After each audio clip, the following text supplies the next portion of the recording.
Hello there, sword friends. This is going to be another video update on a project. This is the Howard Clark 1086 sword, or Black Beauty as I have so named it, or it was so named for me. Anyway, it's back from the mystery man in black who has put it on all the Ito and done the stuff. It hasn't been polished yet, but I'm going to show you some of how it all came out. In the previous video, you got to see the fittings. Well, here they are on the actual sword itself.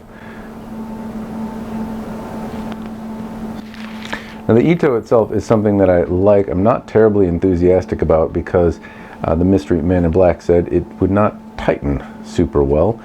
He offered to retie it for me gratis, but I opted not to do that, at least not for the moment. And while it looks pretty, it has a really cool pattern on it, I guess it is not bound for staying super tight, super long. It's not as though I couldn't have it fixed, just didn't want to. It looks really nice, and it's certainly serviceably tight. You can see as I press on it, it doesn't move really easily, but it's a little less tight than I suppose it could be.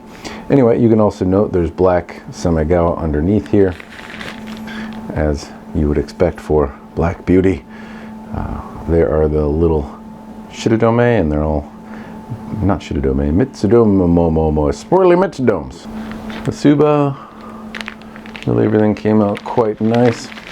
Now this was intentionally made with this rattan wrap here. This was kind of destined to be my Toyama blade. I want to use it, and having this extra layer of finger protection was important to me.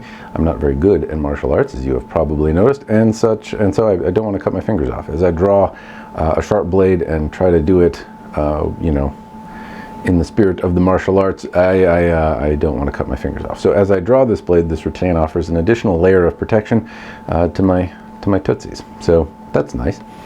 And I like how it really lines up here, how the transitions and seams all kind of blend together.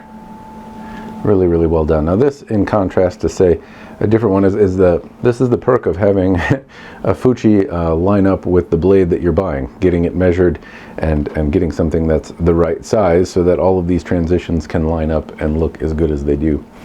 The paint, so hopefully you can see these. There is this very subtle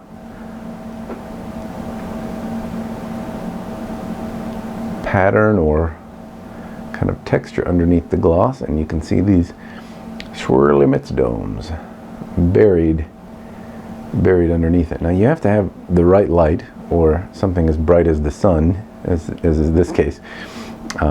My God, it is hard to look at this, but these swirly mitsudomes are buried in here, and it allows you to see the texture. I got to turn this down before my eyeballs fall out. Now, I did do a bit of cutting with the sword prior to making said video.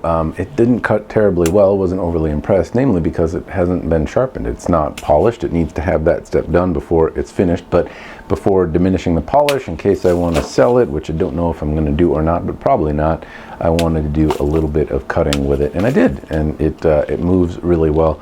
It feels like my sword. It feels really nice. I really, really like the way this one feels. It's beefy and wide and fun, and we'll just see how the polish comes out, because for the moment I'm very, very happy with how it all came out, at least in how it feels right now. Hopefully what Josiah is able to bring out in the polish makes me fall in love again, if you will, or at least gives me something pretty to look at. Anyway, that's all for now. I will check in when I get the sword back. Cheers, and thanks for watching.